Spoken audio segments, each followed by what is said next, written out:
এই ইঁদুরটি আকাশে উড়ার জন্য তার ডানাতে দুটি পাতা লাগিয়ে সে গাছের থেকে ঝাঁপ দেয়, কিন্তু সে উঠতে না পেরে কাদার ভিতরে পড়ে যায়। এটা আবার তার বন্ধুরা দেখার পর হাসতে থাকে। কিন্তু ইঁদুরটি তাদের কথায় কোনো কিছু না মনে করে সে আবার আকাশে উড়ার জন্য একটি ফুল গাছে উঠে যায় এবং ফুল গাছ থেকে লাফ দিলে সে বাতাসের কারণে অন্যদিকে যেতে থাকে। তখন ইঁদুরটি একটা ফুল ধরলেই ফুলগুলো ছিঁড়ে যায় আর সে যে এটি কাটার সাথে গুঁতা খেয়ে সোজা একবারে তার মায়ের পানির ভিতরে পড়ে। এর ফলে ইঁদুরটির মা ও তার ছোট বোন পুরো পানি দিয়ে ভিজে যায়। এইসব দেখে ইঁদুরটি অনেক ভয় পেয়ে যায় আর সেখান থেকে চুপি চুপি পালাতে থাকলে ইঁদুরটির মা এসে তার লেজ ধরে ফেলে আর তার পাছাটাকে লেজ দিয়ে বাড়ি দিয়ে পুরো পাছাটাকে লাল করে দেয়। এর ফলে ইঁদুরটি সেখান থেকে লুকিয়ে লুকিয়ে কান্না করলেই তার বন্ধুরা দেখে ফেলে,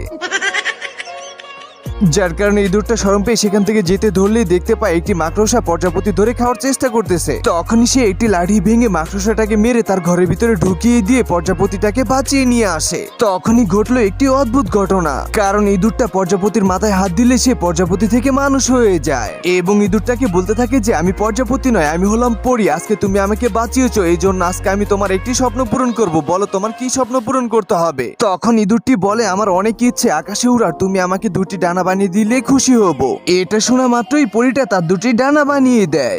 ডানাগুলো পেয়ে ইঁদুরটা অনেক খুশি হয়ে যায় এবং পরীটাকে ধন্যবাদ দিলেই পরীটা সেখান থেকে অদৃশ্য হয়ে চলে যায়।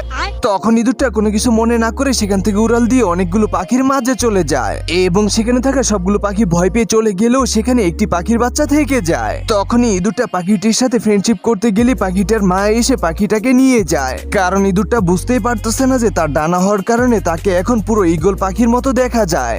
এমনকি সে তার মায়ের সাথে দেখা করতে গেলে তারা সকলে ভয় পেয়ে ঘরের ভিতরে ঢুকে জানলা টানলা সবকিছু বন্ধ করে দেয়। এমনকি সে দরজা টোকা দিলেই তাকে উপর থেকে ঝাড়ু দিয়ে পিটাতে থাকে, যার কারণে সে জীবন বাঁচানোর জন্য একটি গর্তের ভিতরে লুকিয়ে পড়ে। কিন্তু সেই গর্তের ভিতরে ছিল কলাবাদুর, তাকে খাওয়ার জন্য সবাই নাচতে থাকে।